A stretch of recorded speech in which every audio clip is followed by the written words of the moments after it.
सो हम लोग बेसिकली अभी अभी रिसेंटली 9 नवंबर के दिन GSTR 1 हम भर चुके हैं। और रिसेंटली जीएसटी डिपार्टमेंट ने GSTR 1 को करेक्शन करने का भी ऑप्शन प्रोवाइड किया है। इससे पहले इसी महीने से ये ऑप्शन आपको अवेलेबल है, सितंबर 2028 से ये ऑप्शन अवेलेबल किया गया है, तो 2024 से, राइट। तो पहले क्या होता था, GSTR 1 भरने के बाद डायरेक्टली हमें GSTR 3 भी भरना होता था।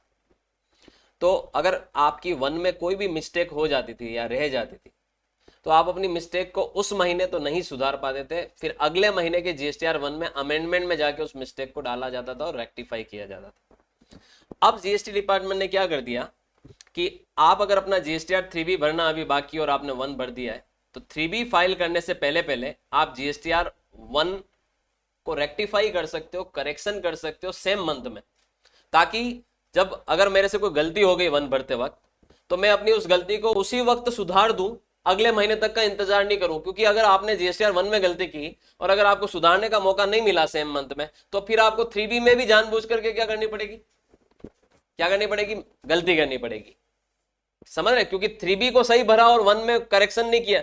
जैसे देखिए 1 में कोई मिस्टेक होगी, अब उस मिस्टेक को हमने 3B में नहीं जाने दिया और 3B में हमने सही फिगर डाला, तो 1 और 3B दोनों मिसमैच हो जाएगा, तो जीएसटी डिपार्टमेंट आपको नोटिस भेज देगी। इसलिए जीएसटी डिपार्टमेंट ने आपको अब ये ऑप्शन प्रोवाइड किया है कि 1 भरने के बाद 3B भरने से पहले आप 1 को सुधार सकते हो। और इसके लिए आप देख सकते हैं, मैंने जीएसटी पोर्टल ओपन कर रखा है और यहां पर आप देख सकते हैं अमेंडमेंट ऑप्शन दे रखा है 1A के माध्यम से। तो अभी पहले मैं डिस्कस कर रहा हूं GSTR 1 जो मैंने फाइल किया है और उसमें मैंने क्या क्या बताया है, और फिर मैं 1A को ओपन करके आपको बताऊंगा कि 1A में आप कैसे करेक्शन कर सकते हैं। ठीक है, तो चलिए हम सबसे पहले जो भरा हुआ 1 है GSTR 1, उसको हम लोग यहां पर व्यू करते हैं। अक्टूबर 2024 का जो GSTR 1 मैंने भरा है, आप देख सकते हैं ये फाइल्ड स्टेटस आ रहा है। इसकी ड्यू डेट हालांकि कल थी, लेकिन हमने इसको 9 तारीख के दिन ही भर दिया है। और ये बेसिकली आपके सामने टोटल मिला के 13 डिफरेंट टेबल दिख रही है, आप देख सकते 13 टेबल्स दिख रही है। इन 13 ही टेबल्स में आपको GSTR 1 दिखाना होता है, 1 में डेटा दिखाना होता है। तो जो सबसे पहला टेबल होता है वो B2B सप्लाई इसमें दिखाई जाती है। स्पेशल इकोनॉमिक जोन में कोई सप्लाई आपने की तो वो इसमें दिखाई जाती है, और जो डिम्ड एक्सपोर्ट होता है वो इनवॉइसेज आपको यहाँ दिखाने होते हैं। तो ज्यादातर केसेस में नॉर्मली एक व्यापारी के B2B सप्लाई होती है, रजिस्टर्ड पार्टियों को जो सप्लाई करता है, तो वो इसमें दिखाई जाती है। तो चलिए, हालांकि ये रिटर्न हमने टैली से फाइल किया था, बट मैं फिर भी यहाँ पर आपको ओपन करके बताता हूँ कि कैसे दिखाया जाता है। तो यहाँ पर आप देख सकते हैं दो अलग अलग पार्टी है, दोनों रजिस्टर्ड पार्टी है और दोनों के दो दो इनवॉइसेस हैं। देखिए प्रोसेस्ड रिकॉर्ड में कितने कितने दिख रहे हैं, दो दो दिख रहे हैं। आप जब रिटर्न भरते हैं या ऑनलाइन पोर्टल से रिटर्न भरते हैं, तो आप 1 बाई 1 रिकॉर्ड यहाँ से ऐड कर सकते हैं। और आजकल कोई ऑनलाइन पोर्टल से भरता नहीं है, क्योंकि आजकल सॉफ्टवेयर का जमाना हो गया, सॉफ्टवेयर से रिटर्न डायरेक्टली फाइल हो जाता है। तो बेसिकली ये प्रोसेस्ड इनवॉइस में जब जाके देखोगे तो इन पार्टी के दोनों बिल आपको यहाँ पर नजर आएंगे कि वो बिल के नंबर क्या है, उन बिल की डेट क्या है, उन बिल की वैल्यू क्या है, टैक्सेबल वैल्यू क्या है, टैक्स अमाउंट क्या है। ये सारी चीजें आपको यहाँ पर B2B इनवॉइसेज में जब आप पार्टी के अंदर जाके देखेंगे तो आपको उसके सारे इनवॉइसेज नजर आएंगे। मतलब सीधी सी बात है, अक्टूबर 2024 में मैंने 4 बिल बनाए हैं B2B इनवॉइसेज और 2 अलग अलग पार्टी को बनाए। ऑलराइट, उसी तरह से B2C लार्ज इनवॉइसेज, देखिए पहले एक समय तक आज से 2 महीने पहले तक ये 2.5 लाख रुपए की लिमिट हुआ करती थी B2C लार्ज की। सरकार ने इस लिमिट को बदल के अब 1 लाख रुपए कर दिया।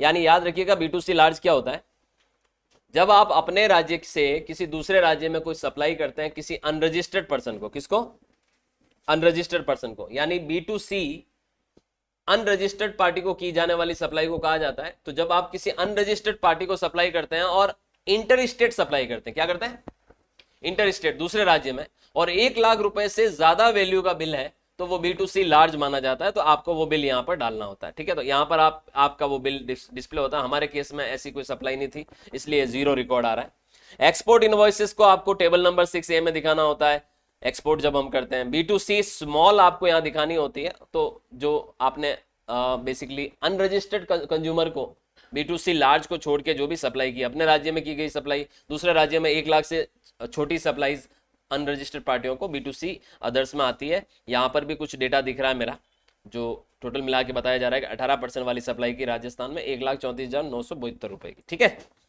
अब यहां पर इसके अलावा आप देख सकते हैं बहुत सारी टेबल्स और भी दिख रही है। Nil rated supply, debit credit not registered, debit credit not unregistered, tax liability, advance receipt, adjustment of advance, HSN वगैरह यहां पर मुझे दिख रहा है। तो जब हम किसी और सॉफ्टवेयर से ये रिटर्न फाइल करते हैं, समझ रहे हैं, तो आपका ये सारा डेटा जो होता है वो फुलफिल होकर आ जाता है। और जब आप ऑनलाइन डायरेक्टली रिटर्न भरने आते हैं तो फिर ये डेटा आपको मैन्युअली डालना पड़ता है, जहां जहां वो डेटा है वहां उस टेबल में जाके आपको डालना पड़ता है। HSN डिटेल्स भी डालनी पड़ती है, डॉक्यूमेंट कितने इशू किए वो भी बताने होते हैं। तो पूरे महीने में कितने बिल बने, जैसे 8 बिल बने तो यहाँ बता रखा है कि इस नंबर से इस नंबर तक इतने बिल बने, राइट। तो ये चीजें भी आपको अपने GSTR1 में शो करनी पड़ती है। ठीक है, उसके अलावा आपने अगर ई कॉमर्स प्लेटफॉर्म से कोई सप्लाई की है तो आपको इस टेबल में दिखाना होता है। ठीक है, और अगर आपने ऐसी कोई सप्लाई की है जो ई कॉमर्स ऑपरेटर जिनके ऊपर टैक्स लाइबिलिटी पेमेंट कर रहा है, तो आपको ये जो दोनों ही टेबल्स आपको दिख रहे हैं, supply made through e commerce और supply made through under section 9 sub section 5 भी ई कॉमर्स ही होता है बेसिकली। ठीक है, तो ऐसे ये सप्लाईज आपको यहाँ पर बेसिकली दिखानी होती है। ठीक है, अभी फिलहाल में क्या होगा कि हमारे केस में ये रिटर्न हम भर चुके हैं। अब मैं जो आपको बताने वाला हूं आज की इस क्लास में वो ये बताने वाला हूं कि अगर मैंने GSTR1 भर दिया और मेरी GSTR1 में क्या हो गई, कोई मिस्टेक हो गई, तो मैं उस मिस्टेक को सेम मंथ में कैसे रेक्टिफाई करूंगा, चलिए मैं बताता हूं। पहले ये होता था कि पहले यहां पर आप देखिए अमेंडमेंट रिकॉर्ड्स यहां पर नजर आते थे पहले, तो इनमें जाके आपको डेटा डाल जाके रेक्टिफाई करना होता था। लेकिन ये करने के लिए आपको अगले महीने तक का क्या करना पड़ता, इंतजार करना पड़ता था। अब इसमें आपको नहीं डालने की जरूरत है, सेम मंथ में आप अपने डेटा को रेक्टिफाई कर सकते हैं GSTR1A के माध्यम से। तो सर्विसेज में चलते हैं, रिटर्न में चलते हैं, रिटर्न डैशबोर्ड में चलते हैं।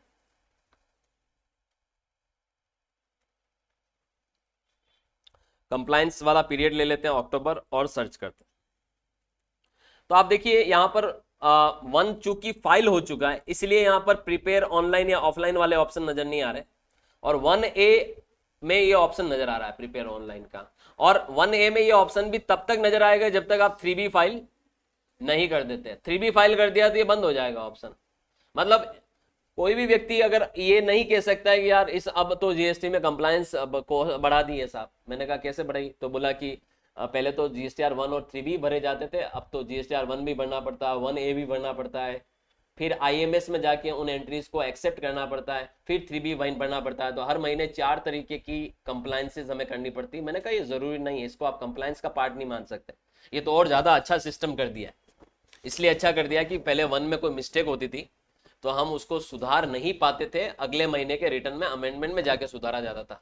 तो 1 और 3B मिसमैच हो जाता था और उसकी वजह से GST डिपार्टमेंट आपको GST DRC 01B और C जैसे नोटिसेज इश्यू कर देता था। आज की तारीख में ये हो गया है कि 1 में कोई मिस्टेक हो गई और आप नहीं ले जाना चाहते उसको कहां तक, 3B तक, तो उससे पहले आप उस मिस्टेक को क्या कर सकते हैं, सुधार सकते हैं। कैसे सुधार सकते हैं सर, चलिए बताता हूं। 1A का कॉन्सेप्ट देखते हैं।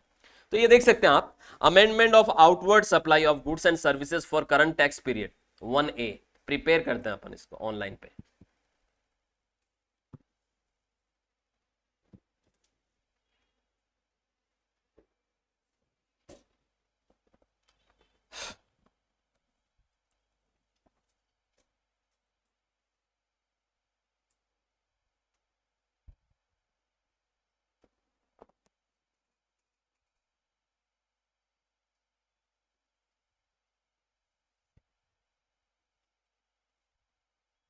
ये खुल गया 1A।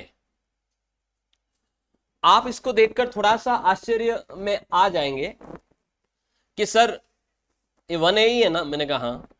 बोले सर ये सेम टू सेम 1 जैसा दिख रहा है, ये 1 की तो कॉपी है। क्या है, 1 की कॉपी। जो आपका 1 है उसी में जाके आप अब अमेंड कर सकते हैं रिकॉर्ड को। अगर कोई देखिए GSTR1 में टोटल बिल कितने भरे मैंने, 8। मान लो उसमें एक बिल में बताना भूल गया, कोई B2B इनवॉइस भूल गया या कोई B2C इनवॉइस भूल गया, तो वो डेटा मुझे डालना पड़ेगा। तो डालने के लिए मुझे यहां ऐड करना पड़ेगा उसको। तो जैसे मान लो मैं कोई B2B इनवॉइस भूल गया तो मैं B2B पे क्लिक करूंगा और यहां आके मैं उस रिकॉर्ड को अब ऐड कर दूंगा। जो रिकॉर्ड मैं ऑलरेडी डाल चुका हूं वो वापस से मुझे दोबारा नहीं डालना है, मुझे नया रिकॉर्ड ऐड करना है अगर, तो मैं ऐड करूंगा, राइट। अगर मान लो, सोचिए जो आपने GSTR 1 भरा उसमें 4 B2B इनवॉइस डाले और 4 B2C इनवॉइस डाले, अगर उस महीने टोटल 5 B2B इनवॉइस बने थे, कितने, लेकिन कोई एक आप मिस कर गए और आपने रिटर्न क्या कर दिया, भर दिया, आपके दिमाग से मिस हो गया या whatever the reason behind, आपसे मिस हो गया एक, सामने वाली पार्टी ने जब आपने GSTR 1 भरा 9 तारीख को, 11 तारीख को, आज 12 तारीख है जैसे, तो आज आपके पास कॉल आया उस पार्टी का, उस पार्टी ने आपको बोला कि यार आपने तो 11 तारीख को GSTR 1 भर दिया होगा ना, मैंने कहा हाँ जी। तो उस पार्टी ने बोला कि यार मेरे तो इसमें IMS में वो एंट्री रिफ्लेक्ट ही नहीं कर रही, इनवॉइस मैनेजमेंट सिस्टम एक नई चीज, नई रिपोर्ट्स गवर्नमेंट ने इंट्रोड्यूस की, उसमें तो रिफ्लेक्ट ही नहीं कर रही है। मैंने कहा ऐसा हो ही नहीं सकता, मैंने कहा मैंने तो रिटर्न भर दिया, बताया होगा। फिर मैंने जाके चेक किया अपने GSTR 1 में, तो मेरे को अपनी गलती का एहसास हुआ कि हाँ यार मैंने तो B2B इनवॉइस में वो पार्टी का बिल तो मेरे से क्या हो गया, मिस हो गया, किसी भी कारण से हुआ। तो अब मैं उस पार्टी को बोलूंगा, मैंने कहा कोई बात नहीं, अगर मेरे से मिस हो गया है तो मैं उसको सुधार देता हूं, 1A में जाके क्या कर देता हूं, अब डाल देता हूं। तो आपको क्या करना, 1A में आना है और B2 इनवॉइस में गए और ऐड रिकॉर्ड में जाके यहां पर वो रिकॉर्ड ऐड कर दोगे। आपको उस पार्टी का नाम मतलब GST नंबर डालना है यहाँ पर, ठीक है, रिफ्लेक्ट, जैसे GST नंबर डालोगे उसका नाम रिफ्लेक्ट हो जाएगा। फिर आपको उसके invoice number, invoice date, total value, जैसे ही टोटल वैल्यू और प्लेस ऑफ सप्लाई लोगे, जैसे मैं बताता हूँ आपको एक एग्जाम्पल के जरिए, GST नंबर, जैसे जिस भी पार्टी का वो GST, उसका GST नंबर अपन डालते हैं। देखो इधर मेरे केस में कुछ जैसे पार्टी है, ठीक है, तो ये पार्टी का मैंने जैसे GST नंबर डाला, जो इसके मास्टर ऑलरेडी सेव्ड है, तो इसका नाम वगैरह आ गया। अब मान लो जो मैं इनवॉइस भूल गया हूँ, उसका नंबर है 86 वगैरह जो भी है पूरा, इनवॉइस की डेट डाल दी कि यार ये बिल जो था मेरा वो 30 अक्टूबर का था, ठीक है, 30 अक्टूबर 2024 का, और बिल की वैल्यू मान लो आपने डाल दी, टोटल वैल्यू है ना, तो टोटल वैल्यू आपने डाल दी 1,18,000 का था। ये B2B इनवॉइस आप डाल रहे हो राजस्थान का था, और 18% वाले में आपने यहाँ पर टैक्सेबल वैल्यू डाल देनी 1,00,000। जैसे आप यहाँ 1,00,000 डालोगे 9,9,000 CGST HGST आ जाएगा, और आप इसको जैसे ही सेव करोगे, सेव करते ही ये एंट्री बाहर रिफ्लेक्ट करेगी आपकी। मैं अभी सेव नहीं कर रहा हूँ, ठीक है, मैं आपको सिर्फ बता रहा हूँ कैसे करना। जैसे मैं सेव करूंगा वो एंट्री मुझे यहाँ नजर आने लग जाएगी। फिर मैं बैक किया तो यहाँ पर मुझे एक नंबर नजर आने लग जाएगा।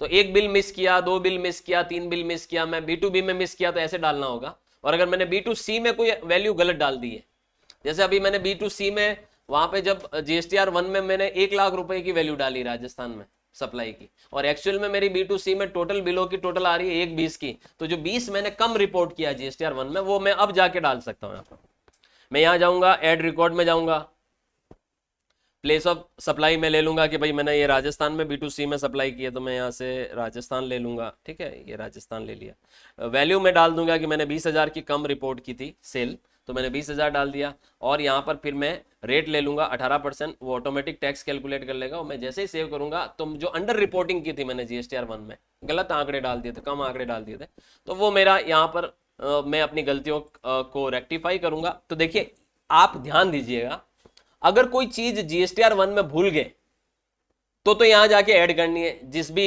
टेबल में वो चीज भूले हो। और अगर कोई चीज भूले नहीं हो बल्कि गलत डाल दी, बिल वैल्यू गलत डाल दी, बिल में टैक्स गलत जोड़ दिया, पार्टी का GST नंबर गलत चला गया, कुछ भी हो सकता है, समझ रहे हैं? तो गलत के केस में आप अमेंडमेंट में जाएंगे और वहां सुधारेंगे। अमेंडमेंट में जाना और उसमें जाके सुधारना। आप गलत के केस में आप जैसे यहां इनवॉइस नंबर डालेंगे, वो इनवॉइस का पूरा डेटा रिफ्लेक्ट करेगा।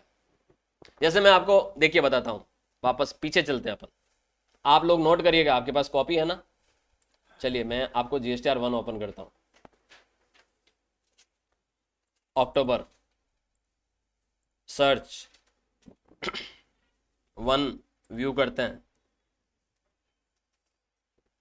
B2B इनवॉइसेस टोटल 4 है, ठीक है, तो आप इन 4 में से किसी एक पार्टी का यहाँ पर ओपन कर देते हैं बिल। चलिए बिल नंबर देखिए, ये बिल नंबर लिखिए 70 MOP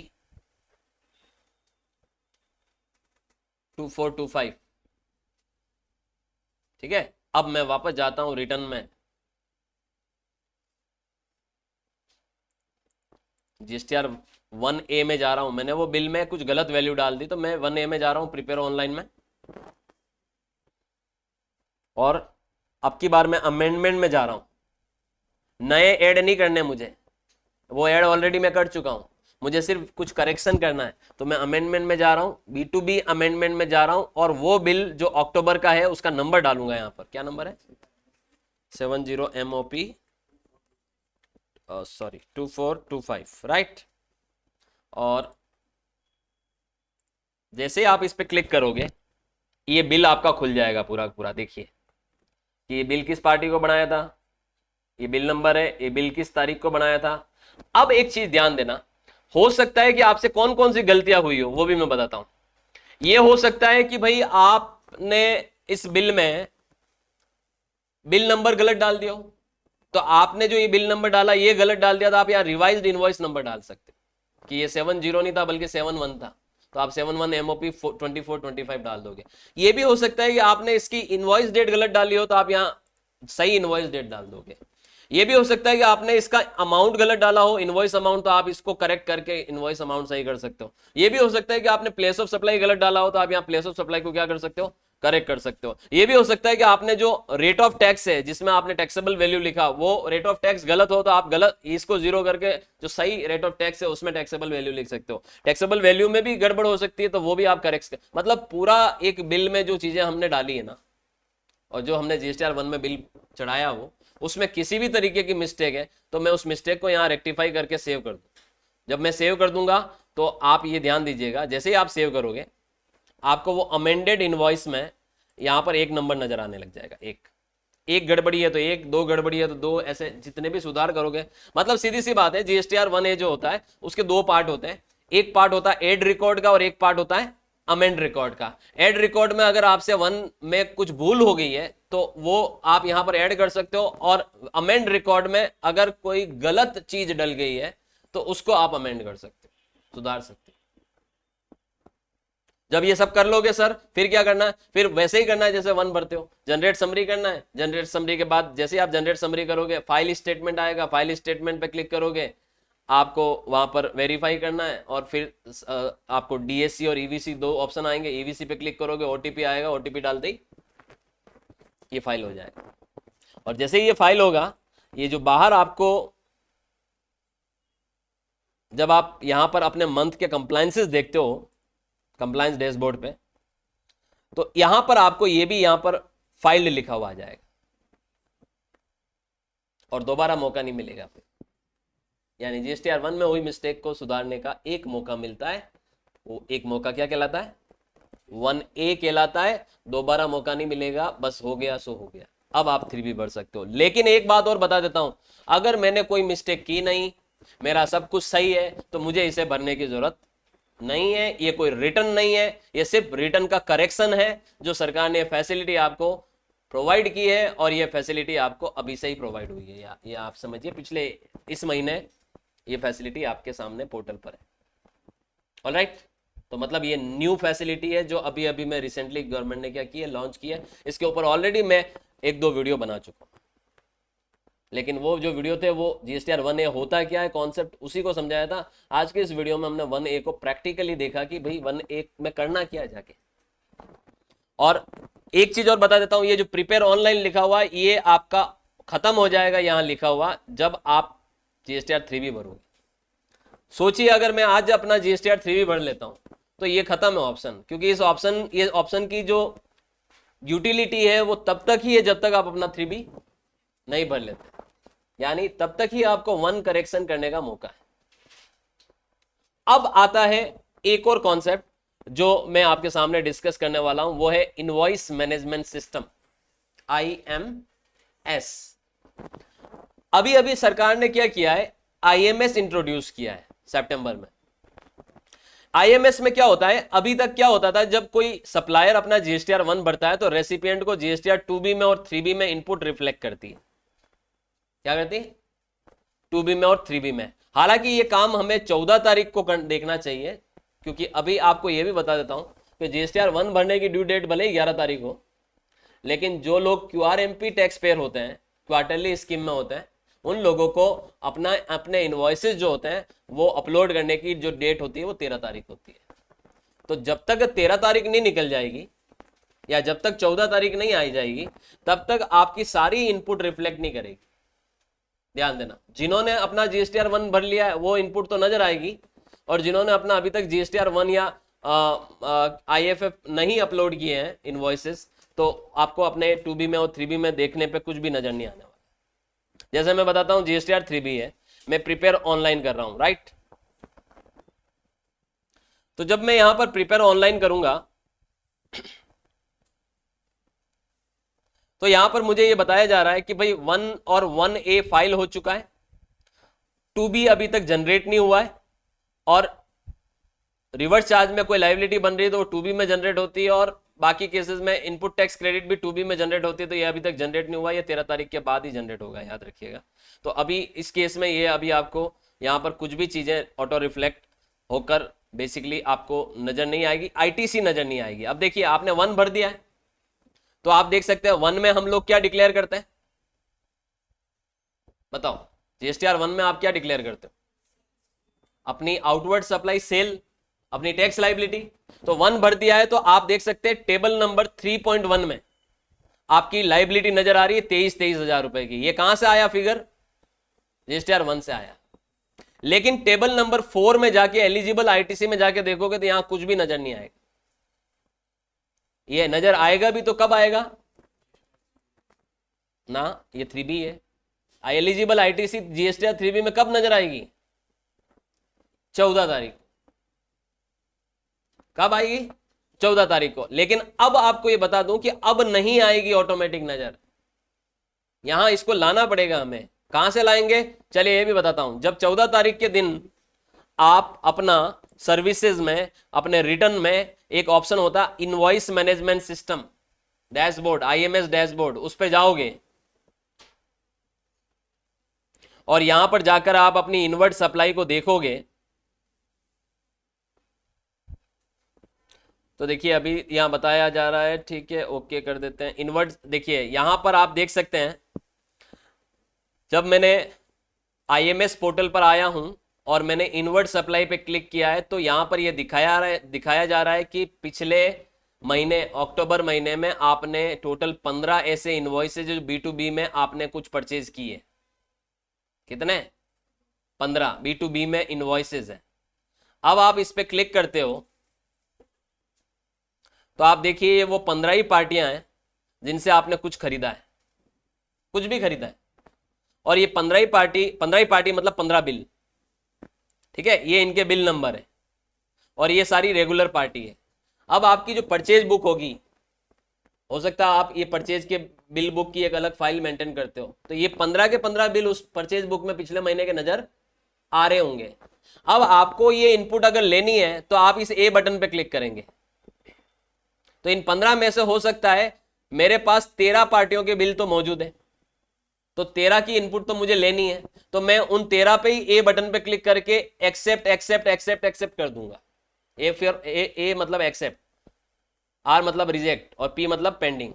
और मान लो 2 ऐसी पार्टियों के बिल भी मुझे नजर आ रहे हैं जो एक्चुअल में मैंने कुछ परचेज नहीं की। ये कहां से आ रहे हैं मुझे नहीं पता है, मैंने उनसे कुछ परचेज नहीं किया। हो सकता है उस पार्टी ने गलत मेरा जीएसटी नंबर डाल दिया हो, तो ऐसे केस में मैं उसको रिजेक्ट कर सकता हूं कि मुझे उसकी इनपुट नहीं चाहिए। आप गलत इनपुट थोड़ी ले सकते हैं किसी और पार्टी की, उसने गलती की इसका मतलब ये जरूरी कि आप भी गलती करो। और ये भी हो सकता है कि 1-2 ऐसी पार्टी है जिन्होंने अभी तक आपको बिल नहीं भेजे, परचेज तो आपने किए लेकिन उनसे आपको बिल अभी तक मिले नहीं है, ठीक है। तो ऐसे केस में आप उसको पेंडिंग रख सकते हैं कि जब मेरे पास एक्चुअल में बिल आएगा तो ही मैं इसको अपनी इनपुट में क्लेम करूंगा, तो आप इसको पेंडिंग कर सकते हैं, होल्ड कर सकते हैं। तो ये वो डैशबोर्ड है जहां पर आप जिन एंट्रियों को क्या करेंगे, एक्सेप्ट करेंगे, वही एंट्रियां पहुंचेगी कहां तक? 3B तक। कहां तक? जीएसटीआर 3B तक। याद है क्या? 3B और 2B में वही एंट्रियां जाएगी जो यहां से एक्सेप्ट करोगे। यानी जीएसटी डिपार्टमेंट ने एक तरह से छन्नी रख दी बीच में कि कोई भी एंट्री अब आपके 2B और 3B तक डायरेक्ट नहीं पहुंचेगी जब तक आप स्वयं उसको एक्सेप्ट नहीं कर देते। कहां जाके? आईएमएस में जाके, इनवॉइस मैनेजमेंट सिस्टम। ये एक नया डैशबोर्ड है जहां पर आपको अपनी सारी इनवॉइसेस, परचेज की B2B में जो आपने रिसिप्ट की है, जो इनवर्ट सप्लाई ली है, वो आपको यहाँ पर रिफ्लेक्ट करेगी, आप उसको एक्सेप्ट करोगे, तब जाके आपका ये एंट्रियां आपकी 2B और 3B तक पहुंचेगी, और फिर जाके आप 3B में जाके क्या करोगे, उसकी इनपुट टैक्स क्रेडिट क्लेम करोगे जब 3B भरोगे। यानी 3B भरने से पहले आपको यहाँ पर आकर इनको एक्सेप्ट करना पड़ेगा, अगर आपको इनपुट चाहिए तो, नहीं चाहिए तो भूल जाओ फिर। समझ रहे? ये भी नया सिस्टम है जो अभी अभी रिसेंटली इंट्रोड्यूस किया गया। हाँ, 100-200 बिल होंगे तो कितना समय लग रहा है आपको? और यूं भी हो सकता है आप यहां से सबको सेलेक्ट कर लो, सबको सेलेक्ट करके एक साथ एक्सेप्ट कर लो, सबको एक बार सेलेक्ट करो, फिर उसमें से जिसको नहीं आपको लेना है उसको आप हटा दो, डिसेलेक्ट कर दो, फिर आप एक्सेप्ट कर लो एक साथ। सारे बटन दे रखे हैं। ऑलराइट, अच्छा एक नियम और बताता हूं, अगर आपने जीएसटीआर 3B भरते वक्त इनको एक्सेप्ट नहीं किया, एक्सेप्ट करना जरूरी है, लेकिन अगर मैंने कोई स्टेटस नहीं लिया, ना एक्सेप्ट किया, ना रिजेक्ट किया, ना पेंडिंग रखा, तो वो ऑटो एक्सेप्टेड मानी जाएगी एंट्री, याद रखिएगा। इसलिए अगर खुद पे पूरा विश्वास है कि मैं एकदम ऐसे ही पार्टियों के साथ लेन देन करता हूं जो बिल्कुल टाइम टू टाइम कंप्लायंट है, तो मुझे पता है कि जितने ये इनवॉइस नजर आ रहे हैं वो एक्चुअल में मेरी परचेज है और मुझे उसकी क्या लेनी है, इनपुट लेनी है, तो फिर मैं आईएमएस में नहीं भी आऊंगा तो चलेगा। बट ये एक ऐसा सिस्टम डेवलप किया जीएसटी डिपार्टमेंट ने कि आप ओके करोगे तो आपको इनपुट मिलेगी, ओके नहीं करोगे तो नहीं मिलेगी। कल को जाके आप ये ब्लेम नहीं कर सकते मैंने तो ओके किया ही नहीं था, मेरा बिल था ही नहीं, वो तो मुझे दिख रहा था इसलिए मैंने क्लेम कर दी। बहुत लोग क्या होता है, ज्यादा इनपुट ले लेते हैं, बाद में जीएसटी डिपार्टमेंट में नोटिस जाते तो वो क्या बोलते हैं कि हमारे तो वो रिफ्लेक्ट हो रही थी इसलिए हमने ले ली। अरे रिफ्लेक्ट हो रही थी तो तुम्हारे पास तो उसकी अकाउंटिंग भी है, तुम्हारे पास इनवॉइस भी है, तो तुम्हें चेक करना चाहिए था ना कि आपकी है कि नहीं है। कोई आईटीसी गलती से आपके अकाउंट में आ गया और आपने उसको ले लिया, तो ये तो गलत हो गया ना, आपको क्लेम ही नहीं करना चाहिए था, जो आपका एक्चुअल अमाउंट है वही आपको क्लेम करना चाहिए था। इस वजह से ये रिपोर्ट बनाई है जीएसटी डिपार्टमेंट ने कि आप सिर्फ वही आईटीसी क्लेम करें जो आपकी है। अच्छा एक चीज और है कि इसमें आपको ये सारे इनवॉइसेस नजर आ जाएंगे, तो ये इससे भी ये भी रहेगा नहीं गलती से भी आप किसी और की इनपुट नहीं ले। अब हो सकता है ये सोनावा बैटरी सर्विसेज आपकी पार्टी नहीं है, हो सकता है ये बिल आपका है ही नहीं, आपने इससे कुछ भी परचेज नहीं किया, लेकिन यहां नजर आ रहा है क्योंकि उस बंदे ने अपने इनवॉइस में आपका जीएसटी नंबर गलती से डाल दिया और चढ़ गया ये आपके अकाउंट में, तो आपको लेनी ही नहीं चाहिए इनपुट, रिजेक्ट करना चाहिए इस बिल को। Alright, so this is also a new system introduced by the GST department today। मैंने आपको जो कॉन्सेप्ट सिखाए हैं, दो नए कॉन्सेप्ट जो जीएसटी डिपार्टमेंट ने इंट्रोड्यूस किए हैं रिसेंटली, तो पहला कॉन्सेप्ट जीएसटीआर 1A का और दूसरा कॉन्सेप्ट आईएमएस डैशबोर्ड का, दोनों कॉन्सेप्ट आपके सामने मैंने प्रैक्टिकली बताया। आई होप आपको समझ में आया होगा। Any doubt? आप लोग जो ऑनलाइन देख रहे हैं उनको भी कोई डाउट हो तो आप कमेंट बॉक्स में कमेंट कर सकते हैं, ठीक है। Thank you so much.